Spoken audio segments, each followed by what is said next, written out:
Hello and welcome to Vergecast, the flagship podcast of putting windows all around you and then walking around them, then looking at them, and being in the future.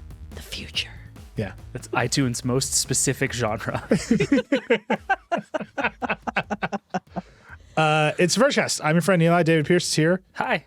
Alex Trans is here. Hi, I'm your friend that really misses Microsoft's Windows. The HoloLens people are so mad at me.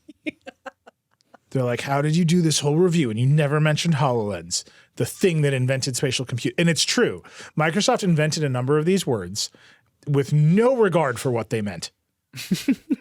They're like, HoloLens is mixed reality. That means augmented reality. This VR headset in Windows, that's Windows mixed reality. Like just anything. Yeah. All the words meant the same thing. And I have done some very cool HoloLens demos in my life.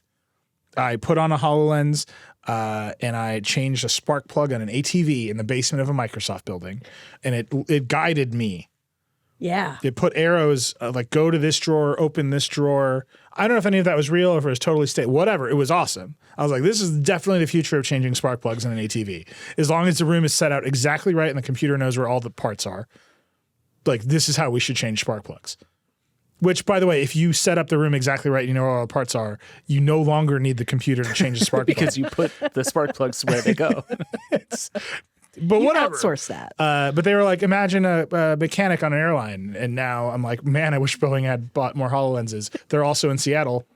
Just putting that out there, Microsoft. Mm-hmm. The problem with the HoloLens. Oh, and I did a very cool demo. Microsoft, one of the few companies in VR that has ever solved co-location. Mm-hmm. So I wore a HoloLens and someone else was wearing a HoloLens. And we were looking at the same thing at the same time. And like I would interact with, it was like a model of something. And I would interact with it and they would spin it the other way. And no one else, as far as I can know, no other company is on a commercial scale. I don't think the Quest headsets can do that. The Vision Pro can't do it. Okay, that's cool then. Right. So I just all credit to HoloLens. The HoloLens is a gigantic failure, which is why I didn't mention it. It failed as a product. The person who was leading the project got forced out of Microsoft for sexual misconduct allegations. They did a bunch of layoffs on the team. They've reorganized their hardware portfolio, and they say, quote, and this is a real quote, we'll make a next version of the HoloLens when the time is right. Oh, there you is it right? No. You know what they're going to do? They're going to make a bunch of AI stuff and print money instead of being like, you can change a spark plug with our glasses on. Oh, I'll never be able to change a spark plug, though. Yeah. Anyway, so shout out to the HoloLens people. HoloLens also objectively the coolest product name in this entire category. Like, oh, yeah. 100%. No question. HoloLens kicks ass. It's good. It's a good name. And the first one was cool. And the second one was even better from what I'm told. I never tried the second one. And, you know, if you have the perfect spark plug setup, that thing kicked ass. Are you saying you don't fondly remember the Acer AH101DBEY Windows mixed reality headset? That had a good name. That's a good ring. Say it slower. But Addie and I just decided what the words would mean in our review. We made a sidebar. We're like, this is what mixed reality means and this is what augmented reality means. And then Addie was like, you know, this is a flip of how Microsoft wanted it. And it's like, I don't care. Like I'm putting my foot in the ground and this is what we're saying. Anyhow, so that shout out to the HoloLens people. I feel you. It was a cool demo. Did any Magic Leap people get at you? The Magic Leap people were just happy to be mentioned. Right? Like your product is a true AR product, optical AR that has fatal compromises in it and no one should buy it. They're like, oh my God, finally, the validation we deserve. Some people, I will say two things. Some people, I basically called the top on two technologies in this review. I said camera-based pass-through might be a dead end. And I feel that it might be a dead end. And I said hand and eye tracking, there's a part of it that's valuable for some things, but it's also a dead end. It cannot be the primary input. And I heard from people who've been working on this who have shipped. Wait, sorry, real quick. We should just say, by the way, this is your review of the Vision Pro, which went up this week. We talked a bunch about it on Tuesday. Yeah. If you haven't been living inside of Nilay's brain for the last week or so, he's talking about the Apple Vision Pro, which we just got to so fast. I was going to say let's start over, but no, this is right. I woke up. I use this app called Sleep Cycle on my as my alarm clock. And yesterday I woke up and it basically congratulated me on finally getting some sleep. Oh boy. It was like, good job. You've got 400% more sleep last night than you've been getting. And I was like, this is a disaster. So yeah, I'm wired. Now I've like got too much sleep, but the amount of caffeine, I've basically only eaten Cinnamon Toast Crunch this week. It's bad. All of it's bad. Inside of your mouth after that much Cinnamon Toast Crunch. Well, I didn't eat it all in one go. Yeah, but it's cumulative. Yeah, it's cumulative in that each bowl is 25 grams of sugar. God. We'll miss you. Yeah, I'm just like, why? The crash is going to be bad. We're not buying this anymore. But I would like get home and be like, what can I eat? You know, like fast. Cereal. And I was like, this cereal. Anyhow, yes, the Vision Pro review. I heard the two things in my review that were like the big ideas that I didn't overly highlight is the Vision Pro is the best version of a device with camera-based pass-through and hand and eye tracking they've ever seen. And I was like, it might have inadvertently proved that these are dead ends. And I have heard from people who have shipped millions of devices with camera pass-through and who have invested millions upon billions of dollars into hand and eye tracking. And they were like, you have a point about camera pass-through. It's good for what it's good for. And like, it's not a dead end if you use it right, but Apple's trying to make it do too much, which I thought was really interesting feedback. That's fair. Because it is like on the Quest 3, it's useful in spots, right? It's like I'm playing a VR game and I like double tap on the headset and it opens up so I can like see what's around me or whether I just kicked my dog or whatever. But it's not like you don't live in the pass through. And so for that, I think pass through works fine. Apple is like default state is pass through, and I think that might be where it's pushing too hard. There's a really cool app that Gen 2 posted on the site where it's shortcuts. Yeah. And you can put the shortcuts all around your house. So you get all these shortcuts by your TV and all this stuff. And that's really cool. It's like, oh, but to use that, you have to wear this all the time. Right. So no longer useful. So this is the argument. This is a simulator of what Apple really wants. But they're like, look, camera pass-through has its uses, but if you try to pretend it's AR, you're going to run into the problem. We agree with you there.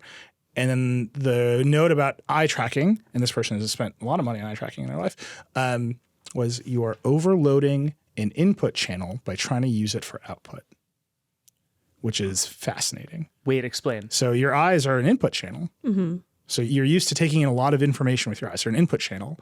And then you overload it by trying to use it as an output channel to control the device. Oh, that's smart. And so the feedback was you hit on something that this industry has been talking about for a long time, which is you can't overload your input channels as output channels. And you'll run into this problem with eye tracking because you have to look at what you want to look at and you have to look at what you want to control instead of what you're looking at. Yeah, because historically, eye tracking was just to like enhance it. So like if you kind of glance to one side, the camera would move so you'd see whatever was over there. Yeah, that's like render. That's foveated rendering. Right. Yeah, and it did it really well. Like but that's to save processor cycles. Right, but no, it also made it a smoother experience. It made it like less, oh, I'm just staring at some screen. Oh, yeah, so it's a blurry. Yeah, like it made it a nice experience. And even when you do it just on a regular laptop screen, I reviewed way too many Tobii laptops once upon a time.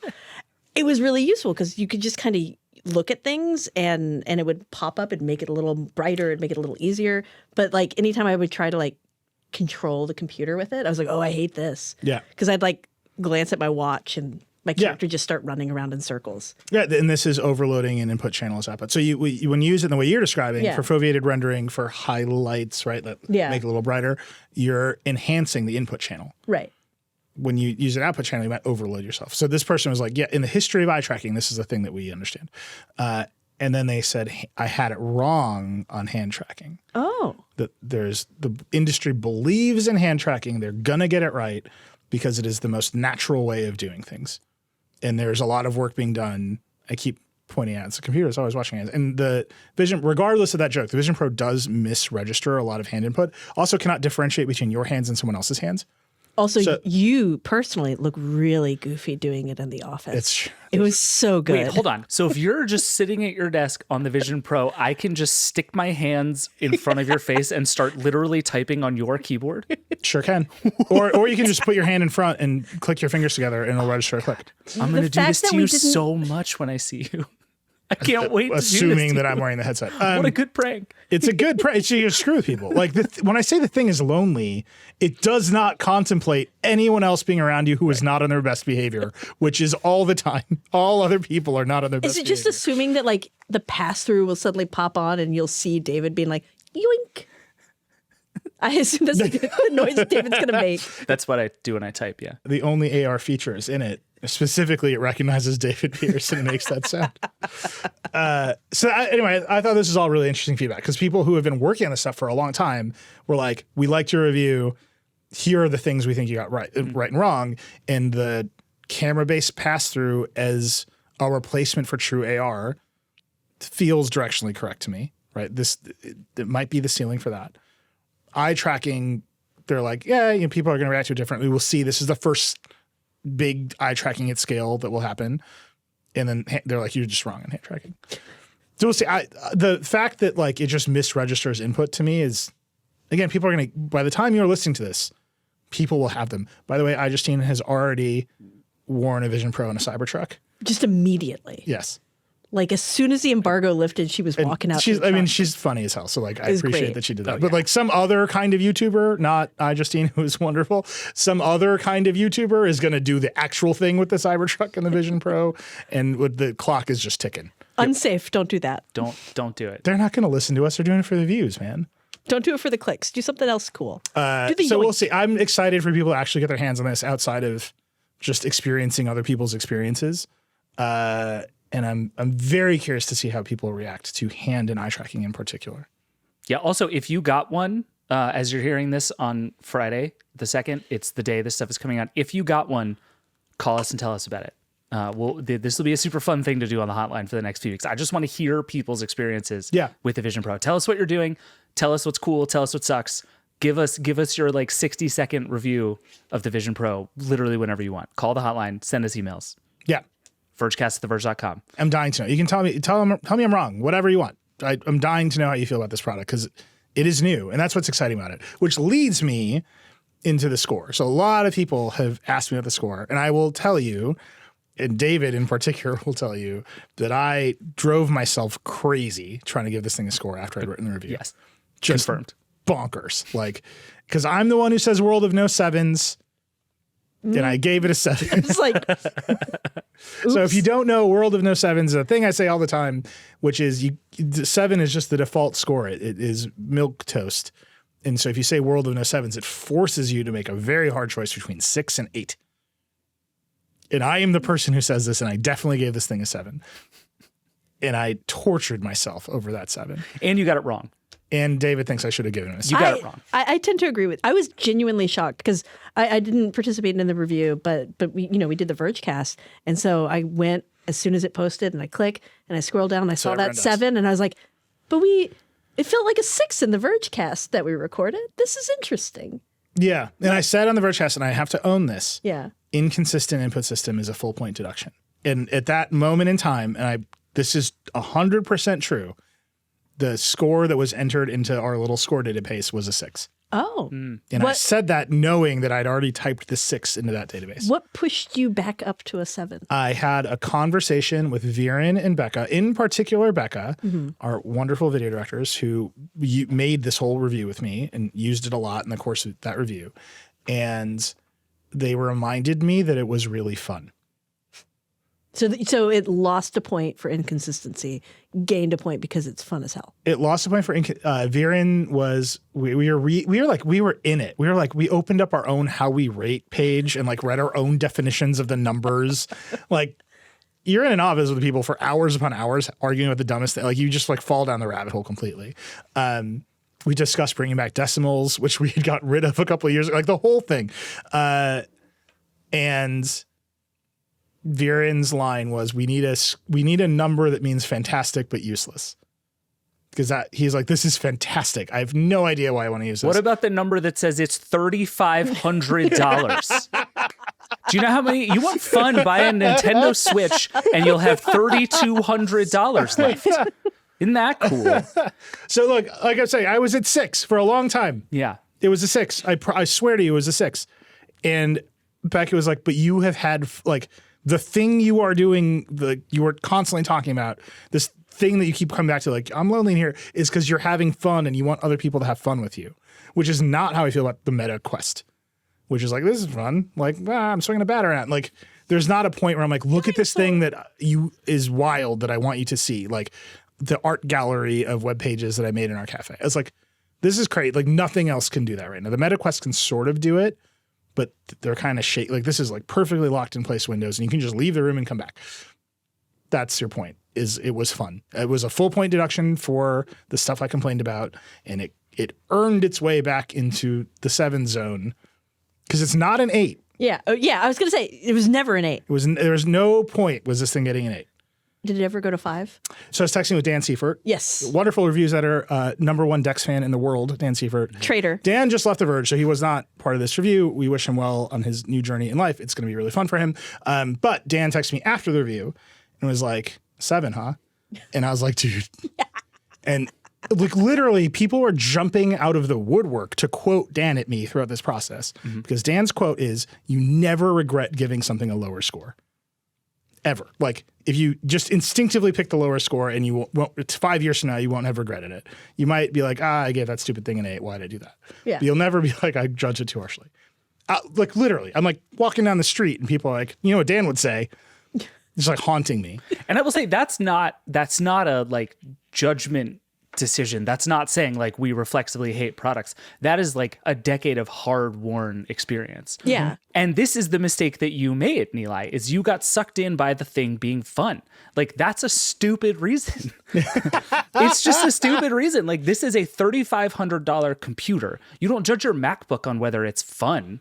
You judge it on whether it does the things it is supposed to do. And this fundamentally doesn't. There are a lot of things that it is supposed to do that it either doesn't do or doesn't do very well. And it is $3,500. Like I take the criticism and I look, I knew what I was buying. I was buying a bunch of people telling me that I did give it a high score, including David on this very podcast. I knew how this Vergecast would start today when I gave it that 7. You did. But wait, I just want to point at the tension of this, which I think is both the tension you felt in reviewing this and the reason we all think the Vision Pro is so interesting, is that it is objectively cool and new and interesting, right? Like the Joanna Stern, a friend of the Wall Street Journal, made a video and there's a moment in it where she sets 2 timers and puts them over 2 different things on her stove. Like that kicks ass. It's so small and so silly, but it's so cool and people really responded to it. That is not a reason to buy a $3,500 product or to wear a headset on your face all day. But Which she said. Right, but it is cool. It is undeniably cool. The shortcuts thing you're talking about is like undeniably cool, and I want to live in a world where that is part of my life. I will not wear the headset, and I will not buy the headset in order to get that thing. But like that's that tension, right? Where you have these moments where you're like, oh, this is it. Like they did it. This is it. And then you have to weigh that against, what is this thing I have on my face? What does that mean for like my life? Is this worth the cost? And you even said in the review, right? We review things not just based on like what they might be someday, but what the thing is in the box. But that is so. But that's not what got it to 7. That's my rule. It's a good rule. It's the right rule, but it's so hard to do, especially in this case, because Apple has a longer history of being right about these things than most. So like most of the time, you genuinely should not assume this thing will ever get better for any reason, because most of the time it doesn't. With Apple, it usually does. And so you have to believe that more than with most companies. But then also, it's $3,500. Okay, so here's how that price thing also weighed on my mind. Another good argument for 6. If it's a phone review, and even in phone reviews now, it's like you're just reviewing iPhones for people who buy iPhones. You're very rarely writing a review for somebody with an Android phone, except for like blunt curiosity if the camera's good or bad. My assumption going into this was that I was not writing buying advice.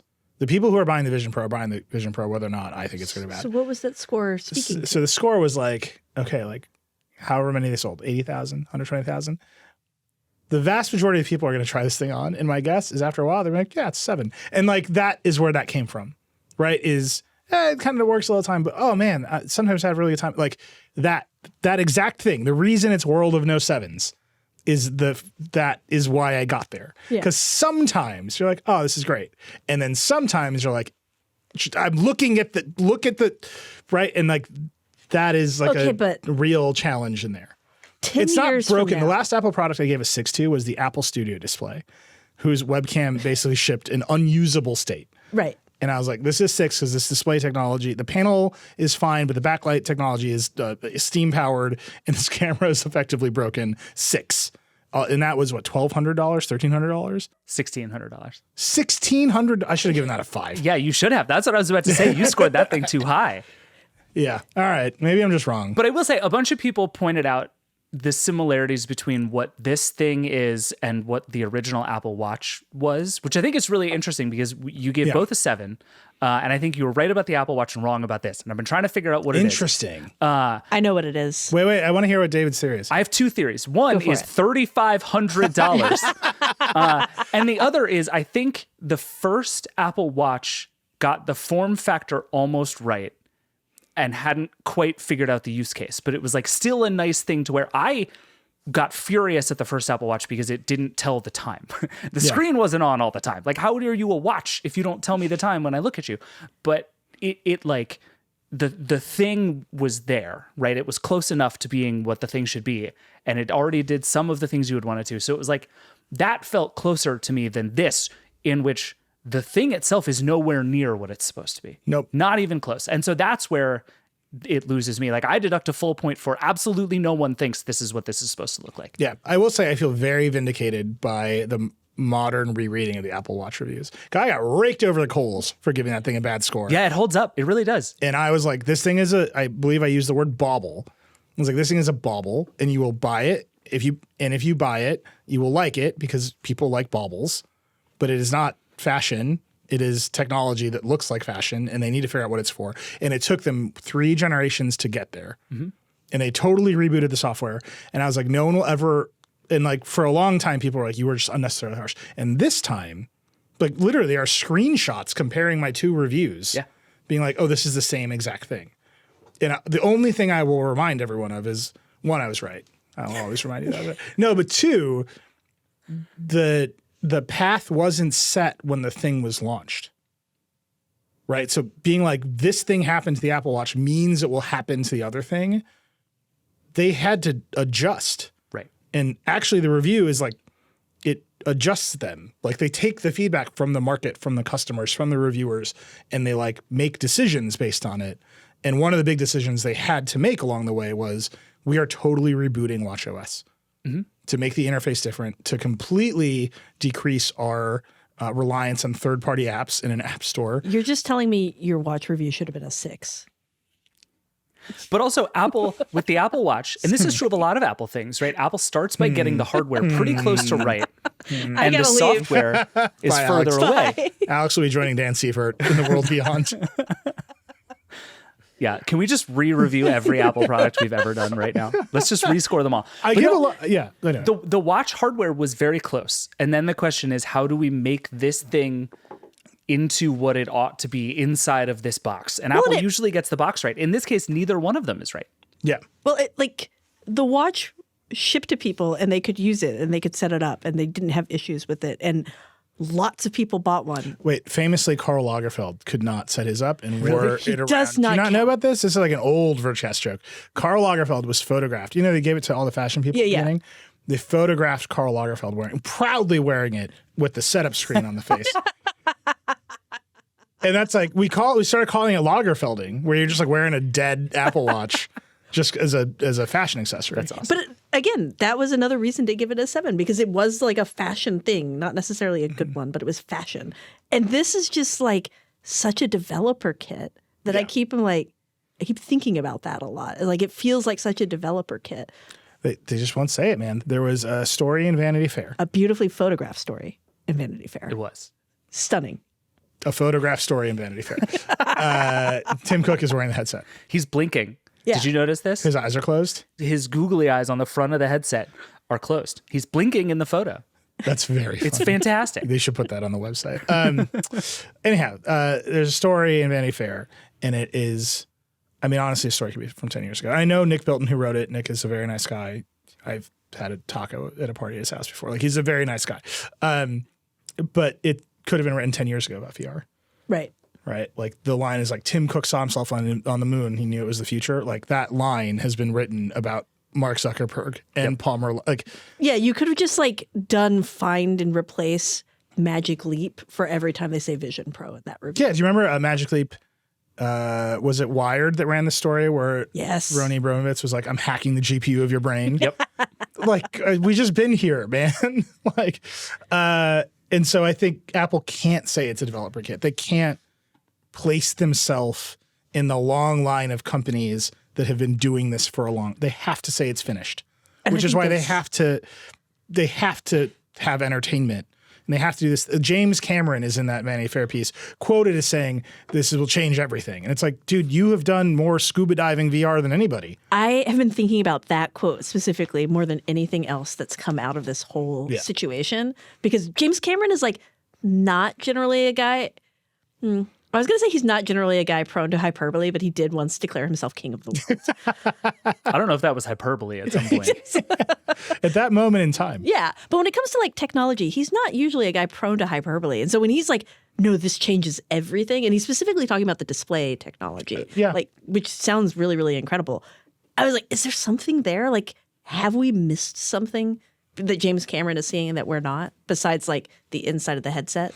It is legitimately amazing display technology. I have nothing but admiration for how hard it was to build those displays. They are genuinely amazing. Yeah. Right. They are available apparently on the market. The same person who told me hand tracking being something he believed in was like, Meta could have bought those. Like that was a thing that Meta had the opportunity to buy, but Meta's version of that headset would have been even more expensive because Meta doesn't have M1 chips or M2 chips. They would have had to go and buy chips with more power and more battery. And they're like, we can't go this way. Right. So Apple uniquely was able to make use of these displays, which are, again, an engineering marvel. But like, James, they're just better than what you have now, right? They're just like linearly better than the thing you have now. Yeah. And that, if you're James Cameron, like you should be able to see like, Yeah, this is the step change that changes it all is like not the thing. I really want to like sit him down and be like, did they just like cherry pick your quotes here? They run Apple TV Plus, man. I know. Like I just need to know more from Jim. Jim, call me. I know you listen to Vergecast. He does. Yeah. We'll talk about the sub too. Jim was the guy who told me about Meta. He's the source. If you're listening, Tim Cook. That's not true at all. Not even like the slightest bit true. A little bit. It's by the time you're listening to this, will be out. I'm sure some of you are driving your cars wearing it right now. Stop it. Pull over to the side of the road. Apple today, a little bit more.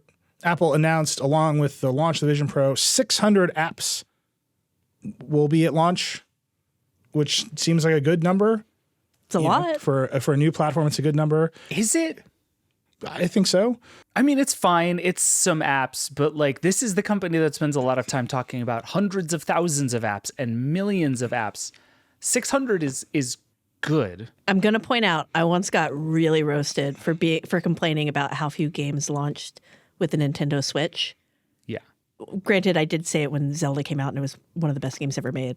But like, here's the 600 yeah, apps. 600's impressive. 600 is great. 600 is Vision Pro, like built for spatial computing. It's also going to have all the iPad stuff. Yeah, 1 million apps, 600 Vision Pro apps. Sure. Which I will just point out is 999,900. 600. 999,000. 400. 400. Yeah. No, that's 100. That's a million. Yep. Okay, I'm going to do this math right. Math. Please leave this in. No, do not leave this in. Leave it in. Everyone's going to find Dan if we leave this in. All right. Which I'll just point out is 999,400 iPad apps. That's a lot of iPad apps. It's a lot of iPad apps. Anyway, among this, 600 is not bad if it's the right 600. But I will just point out, among the 600 they announced, compatible apps from top cable services, including Charter, Spectrum, Comcast, Xfinity, Cox Contour, Sling TV, and Verizon Fios. Yeah. That's what I want. If you're rocking the Verizon Fios app in space, like, what are you doing, man? Paying your bills. If you buy the space computer and take it out of its little marshmallow and put it on your head, you're like, let's open the Charter Spectrum app. What are you doing, man? Well, you got to pay your bills so you can keep downloading stuff. Like, that is the funniest. And that obviously they're trying to point out, like, entertainment. it's entertainment. It's not But Netflix. It's fine. Do you know what those apps stream in? 480p that they lie is 720p. That is the lowest bitrate video you can get, which is hilarious to me because this is all buried in the review. I should quick post on the site just to break it out. It will not support VR video on YouTube. It just won't do it. Right. And they're like, because the VR video on YouTube is too low quality. Apple. So it doesn't have a YouTube app. And if you go try to watch some 360 video on YouTube, it just won't work. The end. Can I say one more weedsy thing and then we can break out of this? Go. Yeah. It's very weedsy, but people asked us this question a lot, and I didn't know the answer when we did the old episode. How does it smell? How does it smell? Okay. It smells like the future, obviously. The faintest whiff of roasted marshmallows. People asked about the Mac display sharing, and I finally know how it works, which is very complicated. It is basically a 27-inch like studio display or iMac display. So you tell your Mac you're sharing to it. Your Mac imagines a 27-inch 5K display. It runs the interface at 2560 by 1440, which is a perfect 2-to-1 scale. That's how a 27-inch iMac works by default. You cannot change it. So a 27-inch iMac display, you can run it at other resolutions, and it'll be fine. This one, it says it gives you a low resolution warning. So it wants to run at this 2-to-1 scale. Then it takes that 5K display and sends it as a 4K video stream to the Vision Pro, which you can then resize at will. No. So it is not pixel perfect at all. It looks great. I have no complaints about how it looks. But the thing that is happening is that it is imagining a 5K display that a Mac knows how to run at, because that is the 27-inch iMac, the 27-inch studio display. It runs the interface at 2560 by 1440, but if you're running something 4K, it has enough pixels to just do it because it's a 5K display. But then the thing that is happening is streaming at 4K to the Vision Pro. So it compresses that and it makes us smaller. It sounds both technologically cool and also like I just hate it from in the same way I hate when people say, yeah, this is 720p streaming. Yeah. When it's secretly 480. Yeah. It's Or all if they're like, lies. this is HD and Yeah. it's 720. Lies. Fox. Just putting that out there. Anyway, everyone asked me that question and that is the answer. And so it is correct. They keep calling it a 4K Mac display. It's actually a 5K Mac display, but it's actually running at 2560 by 1440 and whatever, it looks fine and you'll use it unless you need pixel perfect accuracy, in which case take your face computer off and just look at your screen. There we go. 6 out of 10. That's it. We got to take a break. We'll be back. We're going to talk Vision Pro for the rest of the year. Come on. We got to take a break. We got other stuff to talk about. We'll be right back. All right. That's enough talking with our eyes. Let's talk about our ears. Huh? All right, land this plane, Patel. Let's go. I tried. It's been such a long week. The Cinnamon Toast Crunch crash is real, man. It's happening in real time in front of me. I'm just melting over here. No, it's big news. This is maybe bigger news than Vision Pro. It's bigger news than it will impact more people more directly. Okay, yeah, that's cause true. more damage to the economy than you can imagine. Josh Hawley is going to write a bill about it soon. The Universal Music Group, in a fight with TikTok, has pulled its catalog from TikTok. Its catalog includes Taylor Swift, Drake, Olivia Rodrigo, Bad Bunny. Basically, I think U2 is in the mix. Billie Eilish is on here. Harry Styles, Justin Bieber, Adele, Yeah. all of them. Universal CEO Lucien Grange, who, by the way, was profiled in The New Yorker this week, talking about his worries about the music industry and generative AI, obviously ahead of them pulling their music from TikTok. They said TikTok has offered them horrible terms and is trying to bully them. This is bad news for and it's gone. If you go look at Taylor Swift on TikTok right now, her catalog is gone. All those videos, all of those TikTok videos that have Taylor Swift and Olivia Rodrigo and all those other artists in them, copyright notices. Yeah. And there's just a huge portion of TikTok that is now silent. It's nuts. And I assume this is ultimately just a negotiating tactic on both sides. And this feels to me sort of like a carriage dispute with cable companies where it's like, it's actually in everybody's interest to resolve this, and they will. But Universal is clearly trying to prove that it is willing to pick this fight, because I think TikTok has reached a point that, like, I've been thinking a lot about Roku reading about this, because there was this long period of time where Roku was like every streaming company's favorite streaming platform because it didn't have competitive content. It wasn't an advertising business. It was just the place people bought hardware to go to apps, and that was perfect for all the apps, right? And so everybody worked with Roku, even when they wouldn't work with each other. When Apple and Amazon were beefing, they still both worked with Roku. And then Roku got big enough that it said, we are going to start selling advertising on our own, and we're actually going to start making our own content, and we're going to start competing with you. But we're so powerful now that there's nothing you can do about it. Yep. And Roku started sort of just eating chunks of that market away, and it had gotten so big that there was nothing any of these players could do about it. And I think TikTok believes it is now that powerful, that TikTok grew so much on the back of essentially like goodwill and free marketing for all of these record labels and all the music being out there, and became this like center of culture. And now is turning around and saying like, look how powerful we are. You're going to play by our rules now. Yeah. And I think Universal is one of the few companies probably in a position to actually hold fast against that. Especially because of its stable of artists. And Universal, to be clear, is a big, old school bully record label. Yeah. Like, Lucian Grange is a very good operator. He has led the music industry through Universal through many shifts, and he gets what he wants. Yep. He's the one who, when Fake Drake showed up on YouTube, it's Lucian Grange who pushed YouTube and Google into being like, here are responsible AI things, and here's a new monetization system for AI generated music on YouTube. I don't know if that's great for the world. It's great for Universal Music. Yes. Yeah. Right. And that's his job. And but he has shown the ability to bully platforms using his gigantic catalog of artists. Right. And the artists all like him. Because and there's hardly anybody with that specific kind of leverage against these platforms. And he's going after AI in this. Yeah, specifically, he wants protection against generative AI on this platform, just as he has it on YouTube. I think the difference between TikTok and YouTube in this context is that YouTube is a music listening platform. Mm-hmm. And this has long confused like YouTube itself. Like YouTube, Google, very data-driven organizations. Susan Wojcicki, the former CEO of YouTube, used to say things like, we're a music service. Because if you look at the data, the thing people do the most on YouTube is they listen to music. Right. There's literally a stat on YouTube that is most watched non-music video on YouTube. Like that's how big music is like Mr. Beast keeps breaking the non-music video record. Yeah. Right. Because YouTube is music videos / everything else. Right. Oh, right. And like the lo-fi beats girl. Like people turn on YouTube and they just like get access to music. Yeah. And so YouTube is streaming, and YouTube Music exists, and they've grown this thing, and YouTube knows that Google executives now will tell you YouTube is a licensing product. Google search is a fair use product. YouTube is a licensing product. They know they need these relationships with the labels to preserve the existence of YouTube, especially because what people do the most is they just listen to music. Right. TikTok is a discovery platform, right? So, and that is where their power comes from. Yeah, but I think music is still like intrinsic to its success.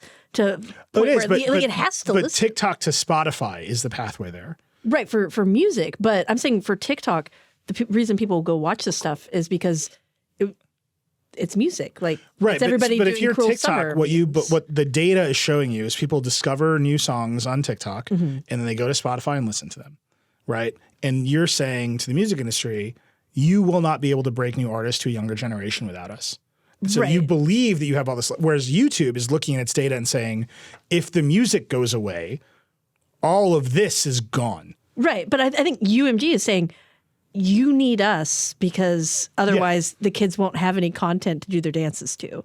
But they will have this is the TikTok bet. Right. Right. Yeah, if you're TikTok this is how you end up here. You're saying there will be other music. Yeah. They're hoping that somebody else is as big as Taylor Swift, which is like bold. Travis Kelce is going to start his own record label. Right. The Super Bowl is in 2 weeks. This is a bad time to not have Taylor Swift on your platform. Well, it's an interesting one though, because like the three names we put in our story, which I think is sort of fascinating, are Taylor Swift, Drake, and Olivia Rodrigo. Right. I think Taylor Swift obviously does not need TikTok. TikTok is more in need of Taylor Swift than Taylor Swift is TikTok. Right. I don't think that's arguable.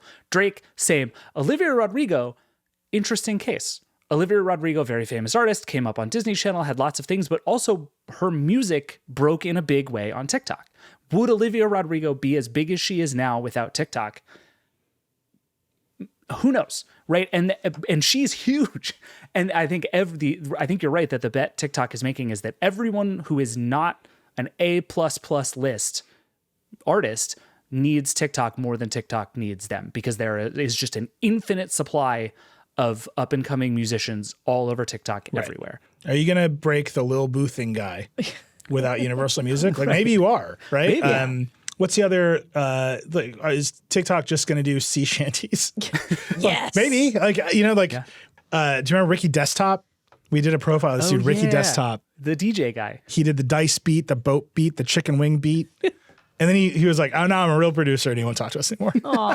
Ricky Desktop, if you're out there, man, I hope you made it, dude. Chicken wing beat was fire. It was. It was. But like that's TikTok's bet is there's an infinite supply of new things to discover. And Universal's bet is you need RR. Like we have the stars. And that's why I think this is fascinating. Like historically, I just thought it was really interesting, both because what David said earlier about how this is like the fights with the carriage fees. It's the same thing. Like, oh, we are in a new entertainment age where now these fights are no longer happening between TV companies and big studios. They're happening between music companies and big social media platforms. And that's just like, we're in a whole new space. Yeah. And it's still rapidly developing. And now you have this whole generation of kids and it's like, okay, are they going to stay on this platform that is doing their girl Taylor dirty, which is certainly a messaging that UMG can and has pushed? Yeah. Or are they going to... Are you going to protect Taylor Swift against AI? That's what all Universal has to say. And the TikTok's right answer right now is like, no. Well, and given, Taylor Swift is Taylor Swift, but also what's been happening with this, like the images, the non-consensual generative AI stuff of Taylor Swift on Twitter, like this is, I would not purport to say that Universal timed this intentionally and perfectly, but boy, if they did they time it perfectly? Well, their contract was up on January 31st. The contract was written ages ago. Yeah. The timing just worked very well for them, but it did. And I think it is, all of these things are very much coming together. And also one other wrench to throw in here is TikTok is relentlessly trying to close the TikTok to Spotify pipeline with TikTok Music, which it is continuing to work on and continuing to test and continuing to roll out all over the world.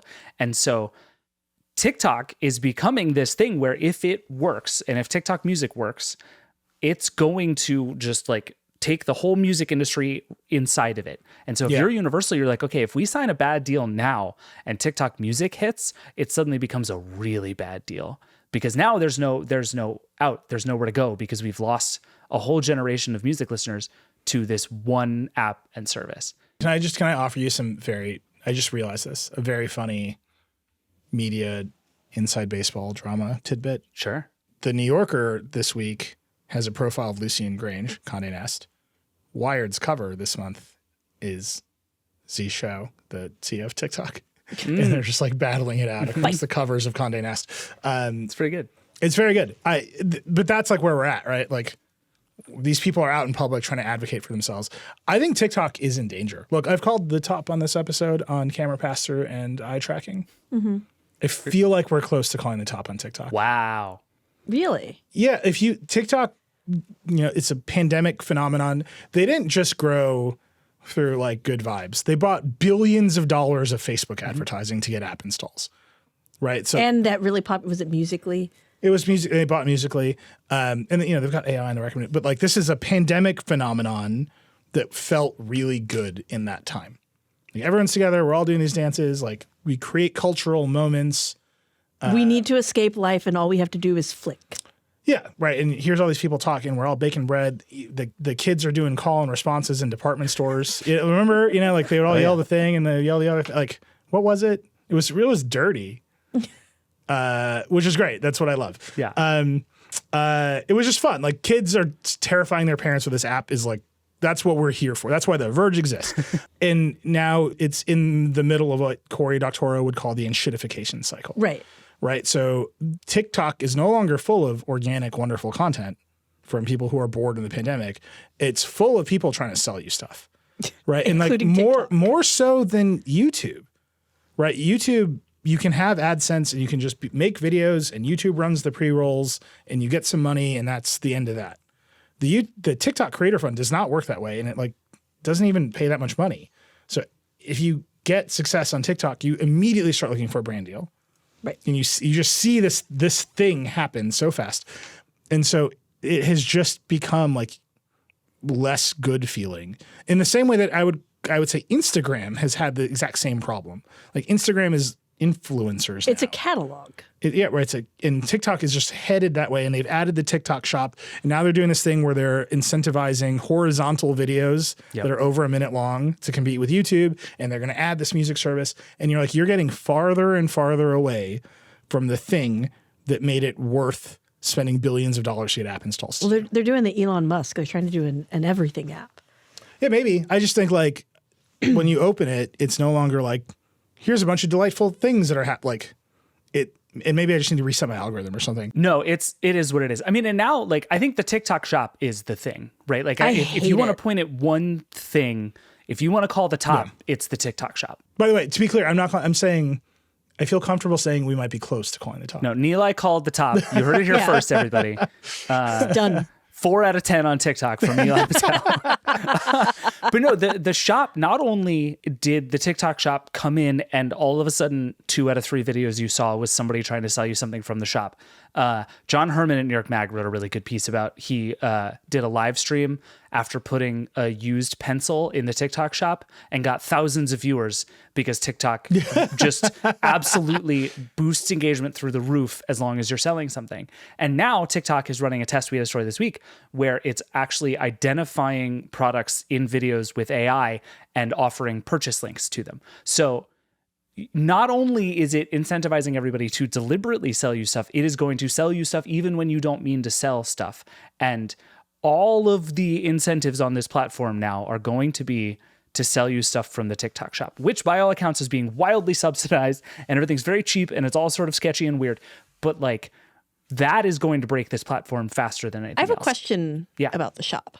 Do you guys like when you see the little orange button, do you just scroll past it as quickly when as I see the possible? live indicator or when I see the TikTok shop, I'm like gone. Except there's one that gets me every time, and it's wrecking my whole algorithmic situation. It is constantly trying to sell me off-brand DeWalt batteries. And you're like, ooh. I get so many TikTok shop live streams for like, you can buy 5 DeWalt 6 amp hour batteries for just $20. Look at how well they are. And it's like, those are going to light my house on fire. And I just keep watching and be like, are they going to light on fire in this video? And it's also just QVC feel. Like anytime I see the live ones, I'm like, I don't watch QVC when I had like television. Why am I going to do it on a TikTok? I got to go buy some batteries. It's in my You're brain. thinking about it. Yeah, they got you. It's not even QVC. It's just a guy being like, look at how cheap these batteries are. Seriously. It's not even as good as QVC. Like QVC tries a lot harder than this. But I also think like this is the same thing. And this is TikTok feeling itself, right? I think Instagram, somebody wrote this. I think it was John Herman, but if it wasn't, I'm stealing this thesis from somebody else. So to whoever it was, I'm sorry. I forgot who you are. But Instagram has sort of identified this same thing where it's like, what if we made everything for sale? But has done it very slowly and carefully because there is a sense of like, we don't want to ruin the experience or at least not ruin it very quickly. TikTok doesn't give a shit about that. TikTok is just like, oh, you like our app? Shopping now. And there is this sense of like TikTok, I think feels like it is inevitable now. Like it has won in a way that it can now turn on anything. It can change the algorithm. It can say, oh, we're doing horizontal videos now. It's literally going 90, Nilay. TikTok is literally going 90. Oh my God. I'm not ready to do that at all. No, I'm not even saying in reality. The app is going 90. They want you to make horizontal videos. So one of my favorite things to do, this is going to make me sound very pretentious when I'm saying it. Whenever I leave America, I like to read books about America. It's just like a thing. I also just tuck into some Tocqueville as soon as I leave. Not like that. I'm imagining Nilay just like unfurling the Pledge of Allegiance on the plane. Not like that. So one of my very favorite books is called The Conquest of Cool. It is about the American advertising in the 60s after all of the GIs came home and they got money, and that's when the counterculture started. And it is, if you like Mad Men, you should read this book because it is the thesis of Mad Men, right? Is we're going to take the counterculture, we're going to take rebellion, we're going to repackage it and sell it to people. And that means Americans, just our culture is like kind of sarcastic and ironic all the time. Right. Like we sell rebellion here in America, and like selling out it. This is the most sellout our culture has ever been, but it's still like, you sold that. Like we're just not a sincere people here in the United States of America. Other countries are very sincere, which is why I always read about our culture when I go, because the contrast is real. And so you can see a little bit of that over commercialization because Instagram is an American company that feels very American. Like it understands the thing that it is, and it knows it can't just slam shopping into your face culturally. The designers, the product managers, like there's a lot of people who live here. Like it's an American product in that way that's American. They try to be very global. Like Instagram is huge all over the world. I'm not denying that. I'm just saying there's a cultural aspect to the product's design that is reflective of the fact that you cannot just walk up to an American and be like, buy this shit. Like it just kind of does. It sometimes just doesn't work. Right. Like there's a little bit of ironic detachment that we expect here. TikTok is just it is a Chinese company, and I think there's a little bit of that.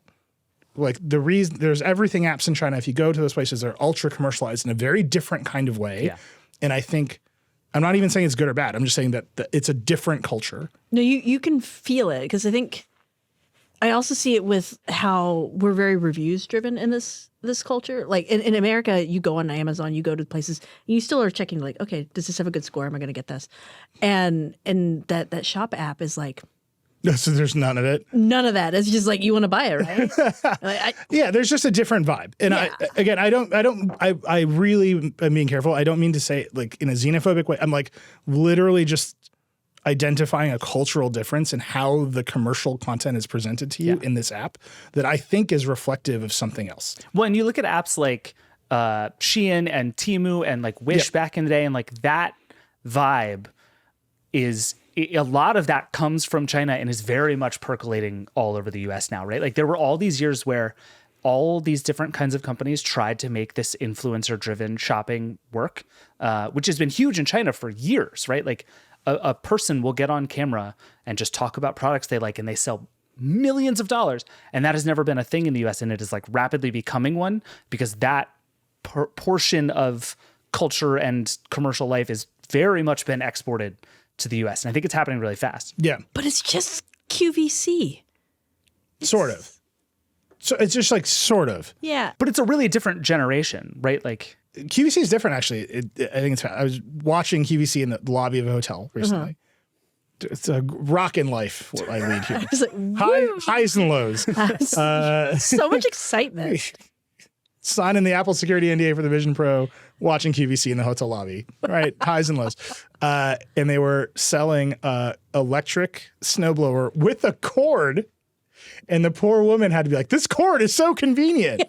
And it was like just amazing. It was like some of the most amazing performance I've ever seen. I was like, screw the Oscars. Like, find this woman. This is the best actress in America. And like, yeah, TikTok has some of that element to it, but a lot of it's just like showing you stuff. Like there isn't that that weird, performative, like, isn't like it the Amazon best? has more QVC in it. And I'm telling you that I think that is like reflective of the sort of just like detachment you need. Yeah. Like it's authentic, right? It's like very American, authentic in its way. Oh, but it's not. Well, it's obviously isn't, but that's what I mean. Like, Yeah. you have to build a little bit of artifice in our culture to go dead into selling, Right. right? And in other cultures, you don't, and that's just a cultural difference. And it's interesting, to David's point, to see that come through in the apps. What's really interesting is Meta doesn't operate in China, so we have not sent that back the other way. Right. Which is just like also fascinating to consider. And it's good. I think for good reason they don't operate in China, right? Like they don't want to give data to the Chinese government. Yeah. Google doesn't operate in China for the same reason. Apple does. Interesting. So this moment for TikTok where I'm saying close to calling the top, I wonder if that will be part of it too, where their arrogance about what they are, what they represent to this culture is going to run into their ideas about what will work. Yeah. I think that's right. Right. And to run into sort of the essential nature of like how Americans wish to consume advertising is going to be really interesting because it's not like the TikTok users aren't already complaining about TikTok Shop. Right. Like they already don't like it. And now you're going to take Taylor Swift away and her label boss is going to say they won't protect her from AI clones of her voice. Like that's a dangerous position And to be there in. are so many. Yeah. Okay. That's enough TikToking. Yeah. Killing it. This is the I worst. hate it. I hate it so much. I have been on such a like good, healthy, clean eating diet and exercise. And this last week, just reviewing this thing, I'm just like, give me the sugar. It's a real, I think like everybody, there's a version of this that is very much like when you had like finals week in college. Yeah. And like the whole rest of your life just sort of collapses around you. That's what Nilay has been through for the last 7 days, except in a headset. That was like, you would see him and the rest of the team that worked on it. And it was like, oh, you guys are in finals. Yeah, and now I have senioritis. Right. Let's drink some Miller Lite and I'm go to never Six doing Flags. any work again. All right, we got to take a break. We'll be right back. Okay, we're back. Lightning round. Sponsored by Cinnamon Toast Crunch. Did we have any individual sponsors of Lightning Round this week? I got some emails last week. Individual listeners who wanted to sponsor Lightning Round. Liam? I've asked our sales team to reach out. Oh my God. If you're an individual listener of the show and our sales team reaches out to you, set the highest price you can think of. It's like $50 million. Yeah. But also, if you just Venmo Nilay $10, we'll do it. It's fine. Wait, I guess it's the other way around. Our sales team should set a high price. I don't know how advertising works. That's why I haven't been able to sell the Lightning Round to anyone. Give us money. I'm giving it away to Smeg, left and right. You want a weird old fridge? Smeg. Yeah, it's weird that Smeg has not reached out yet. So strange. That's a weird name to choose. Actually, one of my favorite TikTok videos I've seen recently is a guy who refurbishes fridge. Really? And I think they know it's like they're listening to me. So like, Yeah. show them some fridge videos. They're listening. All right, Crayons, what you got? I'm going to be mean and do two. Ooh. I haven't reviewed a giant headset this week, so I'm going to be selfish. We'll allow it. And do two. So my first one is streaming stuff, which is Hulu is cracking down on password sharing. It's been a while, but they said, yeah, we're in on this too. We also want more of your money, which means more of you need to use your passwords, sign in. David, how are you feeling about that? This sucks. So I forget where I first heard this. I think it was on somebody on the Town podcast, which is a very good podcast that everybody should listen to, who was saying that we as society screwed up by not being angrier when Netflix did this, because we all just kind of rolled with it. We were like, oh yeah, Netflix isn't going to let you share your Netflix password. That sort of makes sense. And then it worked, and everybody else is like, oh, dope, we can do that too. We should have been so much angrier at this because this sucks and is bad and is just shaking users down for every penny they can get from them, and we've just all kind of allowed it to happen. And I can't get mad now that Hulu's doing it because I didn't get mad when anybody else did it, but I wish I had. I should have been angrier. We all should have. Can I tell you a text I got literally as we've been podcasting? It's from my sister. It's a screenshot of Netflix, and it says, looks like our Netflix jig is up. This is real. Alex is looking at it. It's amazing. My version of this real. specifically is Hulu. I have an incredibly insecure password on my Hulu because I haven't changed it in probably a decade, because there honestly must be 30 people out there in the world using my Hulu account, including at least one ex-girlfriend. I've been married for a long time now. Like it's bad times coming for a lot of people. Sharing Hulu passwords is how I found out a friend had a baby. It's because I was like, where's all this baby content coming amazing. from? This is too much. Then I was like, oh, she still got my password. Yeah. That's rude. Stop watching baby stuff. Make a new account. So Amazon also launched ads this week, right? Yeah, Amazon. Like, Speaking it of really things we feels should like, get loudly mad about. Yeah, it feels like between last week and this week, we're really like fully swung into the dark ages of streaming. We're fully in that moment where like it sucks. Because it sucks. This is when the cable bundle just like comes roaring back. It's here, right? Like, No, it's not here. You can't just be like, this is why Apple's announcing the Charter Spectrum app and the Vision I Pro. was like, you can if you like. I like Verizon. Verizon's like, would you like Disney Plus and Hulu Yeah. for like a little less money? And maybe we'll throw in Apple TV. No, I want like an old school cable box app now. Give me a grid guide. Start playing stuff as soon as I That's what open I'm it. saying. This is just Tubi. Well- We're about to have the CEO of Tubi on Decoder, so I'll just ask her if this is what's happening. It is. But man, I wish one of these services would be like, all right, we're just doing it. All the content's in 4K and it's everything. The Apple TV kind of does that. But it's not everything. They don't have a Like, lot. even baseball on Apple TV Plus isn't in 4K. And they own it. That's because they're doing sports. If they weren't doing the sports, MLS it'd be isn't in everything. 4K in Apple TV Plus, and they literally own it. They're going to get to doing 180-degree 3D video of soccer before they stream it in 4K to a TV. God, that's real. I 100% believe that. By the way, Addie called this out yesterday, and I didn't mention it in this review. Sorry to talk about the Vision Pro again. Apple keeps calling them 360 videos, and they are 100% 180-degree videos. Oh, yeah. You turn around, it's just black. And they're like, but it's a 360-degree. It's like, No, you have Is to it? go all the way around. Did you show him the Michelle Obama video? I can't. Why do you think I was trying to watch YouTube VR, dude? Relive the moment. I was like, be there. Again, a million years ago, a little baby Nilay Patel interviewed Michelle Obama at the White House with VR cameras. I was so jealous of that. And we're video. just reliving it again. We're just reliving it. They're like, well, a new frontier of immersive entertainment. I was like, no, I was with the first lady in a circle. You could look all around. You could watch Trey Shallahorn, our executive producer, being like, wrap it up. Just like our current producer is doing right now. 6 out of 10. It's great. Alex, what was your other one? But yeah, my other lightning round is so Amazon was going to buy iRobot, the RoboVac company, and the EU said no, can't do that. Yeah. So they pulled out. The CEO of iRobot, Colin Angle, is gone. 350 people are getting laid off. Oh no. The company's like, and it sucks. And Jen Tui, our incredible reviewer of everything smart home, wrote a really lovely piece this week, just being like, they were doing it. They were doing all the cool stuff, and they're having to compete with companies like Eufy, who is owned by a bigger company. Like all of the other big RoboVacs are owned by companies in China with lots and lots of money behind them. And iRobot's out there being like, we're going to figure out robotics in the home all by ourselves with no money. But yeah, so it's kind of a bummer. It's unclear what's going to happen with iRobot because it seems like they really needed that acquisition for the influx of cash, because in order to compete with their competitors, they either have to like make their already very expensive RoboVacs more expensive, or they have to they need money. Okay, so I'll say two things about this. One, the reasoning that iRobot and Amazon gave was we see no pathway to approval in the EU, Yes. which is now what everyone says. Yes. And, the EU's argument was Amazon sells these vacuums. They're going to buy this vacuum company and prioritize their own vacuums against other vacuums. You can feel about that however you want. Amazon, just like every other company, is doing layoffs and cost cutting. Mm-hmm. And Dave Limp, the old head of hardware, is gone, and Panos Panay from Microsoft is in, and they're cutting that whole division down. There's a part of me that says blaming the Europeans is a very convenient excuse to not randomly buy a robotic vacuum company It's certainly possible. for a smart home strategy that has not panned out for Amazon.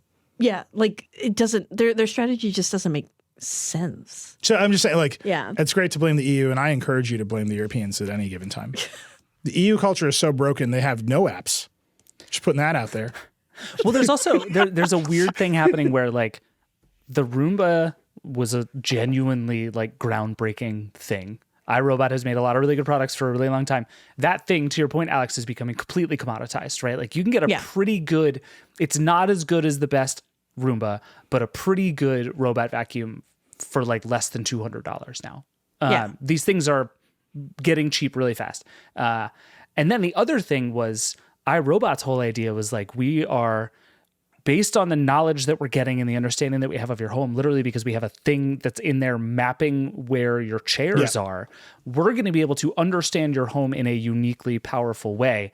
And we're going to be able to do things with it. Like, remember when this got announced and all of a sudden everybody was panicked about Amazon having the literal floor map of my house? Like, that's a real thing. But there's also a ton that a company like Amazon with its resources can do with that. If, like Nilay is saying, you believe that Alexa and robots and Ring and all this stuff, like you can see how it all comes together, but it seems increasingly clear that Amazon has just decided that's not a winning strategy for Amazon. Well, we have not heard a word from Panos Panay yet. Yep. He's got Nothing. he's not retiring man. He's a very aggressive personality. He wants to win. I'm dying to hear what his vision for all this is. We know what Dave Limp's vision was. He has been on Decoder. We've talked to him lots and lots, but he never actually brought Ring and Alexa and all this other stuff together in a cohesive way. Right. They're very separate ecosystems. One of my favorite things with Amazon is they run Ring and Blink, two different home security camera systems that don't talk to each other. It's such a mess. It's just utterly bizarre to me.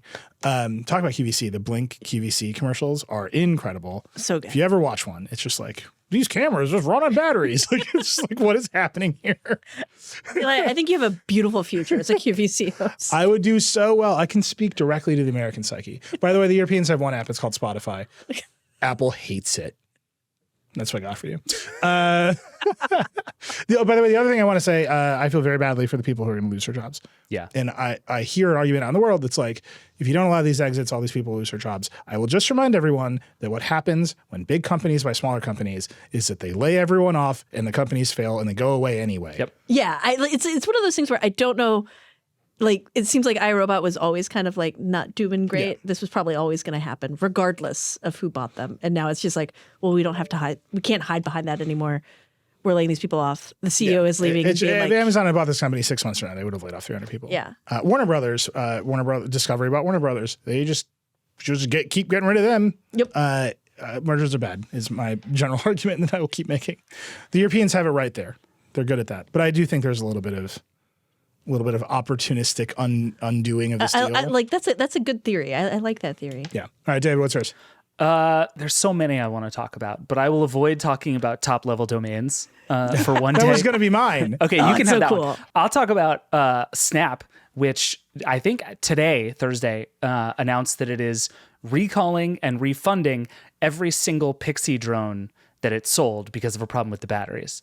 And I just want to sort of briefly mourn Snap, interesting hardware company, which I believe is dead.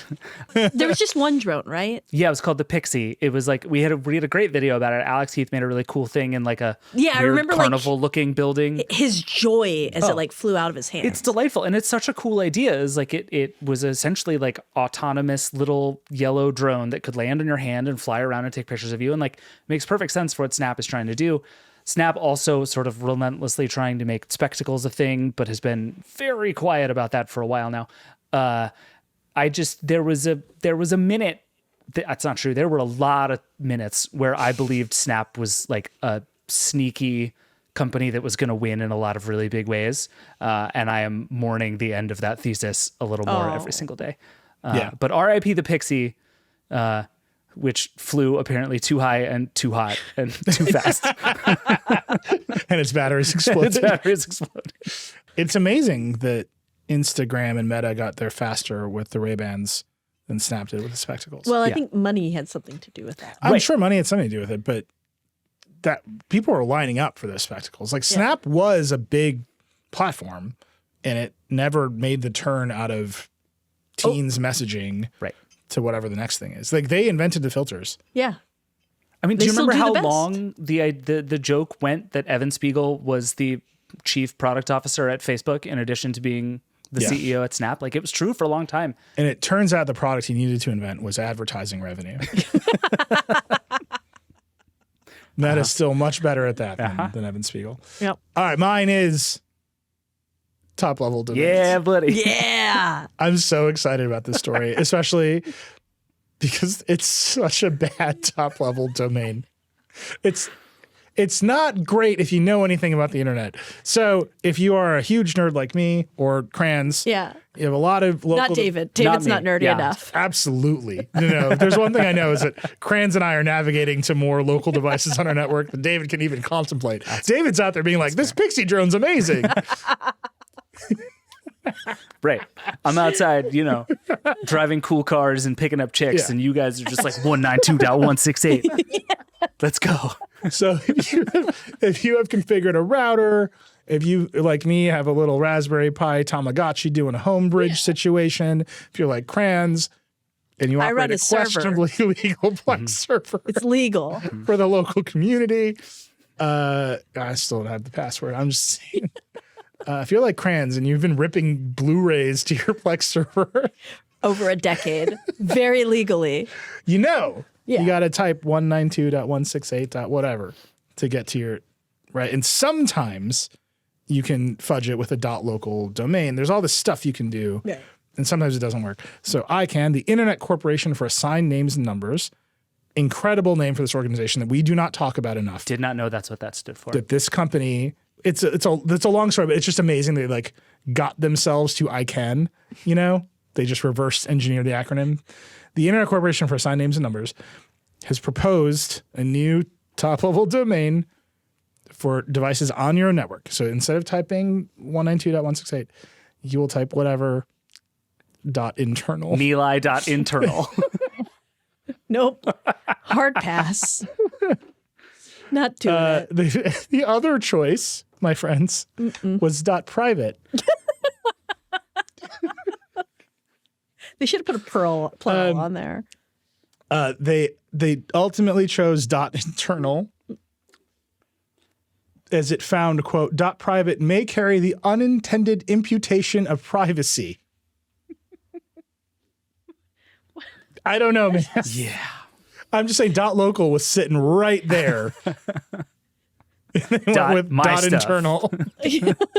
Get out. Like my homebridge is homebridge.local. You can't.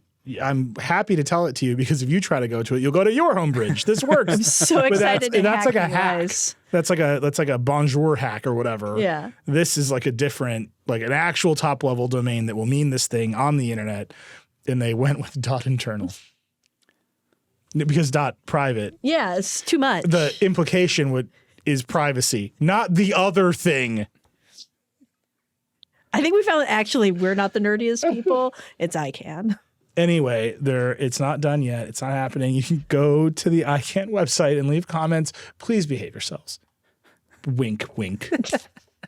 It's ridiculous. I love it.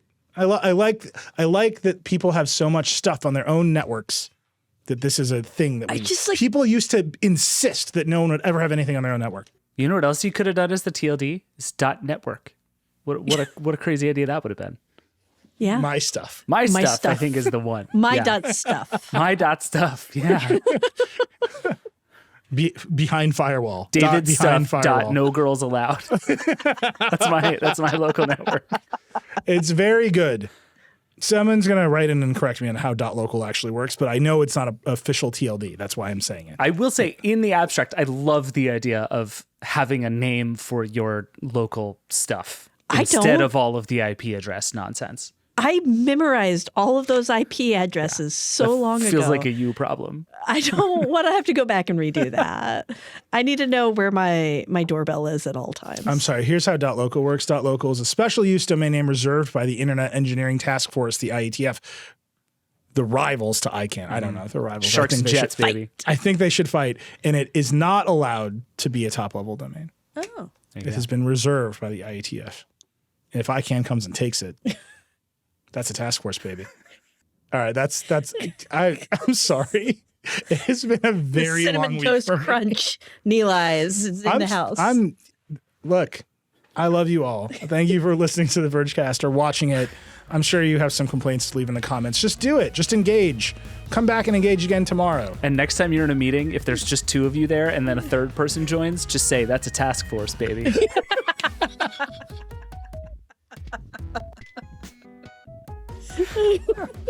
I'm sorry, but you knew what you were getting. That's it. That's the Vergecast. Rock and roll. And that's it for the Vergecast this week. Hey, we'd love to hear from you. Give us a call at 866-VERGE11. The Vergecast is a production of the Verge and Vox Media Podcast Network. Our show is produced by Andrew Marino and Liam James. That's it. We'll see you next week.